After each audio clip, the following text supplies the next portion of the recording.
छैया उड़ाती मैया। आई थी जितना भी लोग आइल बा, अरे सुन ली है भक्तन के पुकार है मैया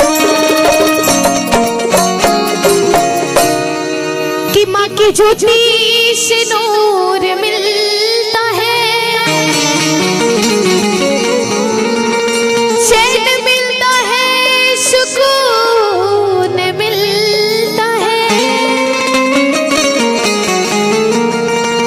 और जो भी तेरे द्वार पे आए मैया,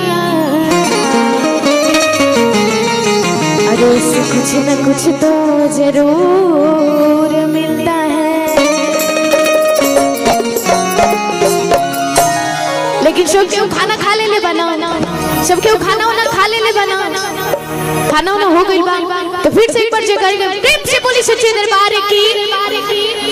आहा लेकिन कहीं के बाद कैसे कि तेरे दर पे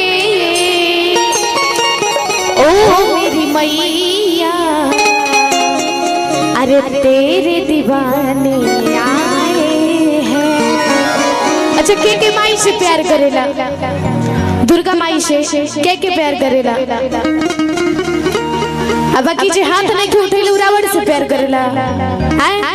अरे पूरा पूरा हाथ उठा के जे माई से प्यार करेला, वाह रघुवी असली माई के भक्त बने। पूरा पूरा हाथ प्रेम से बोली सच्चे दरबार की।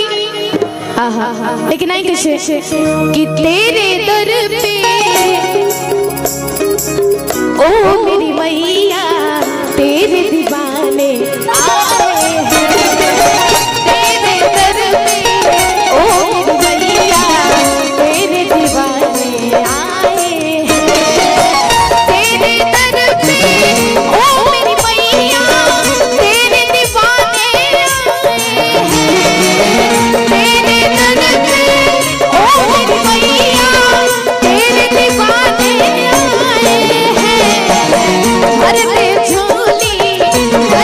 झोली मैया भोली, बिगड़ी बनाने आए हैं।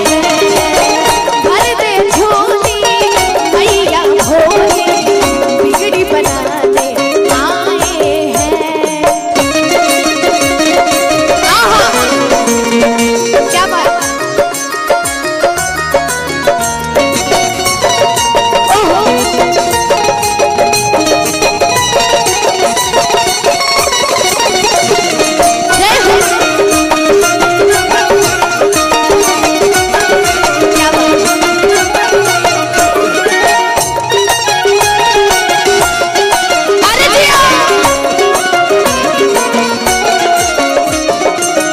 और कहना है हो जाए करम उस पे जपे जो तेरी माला,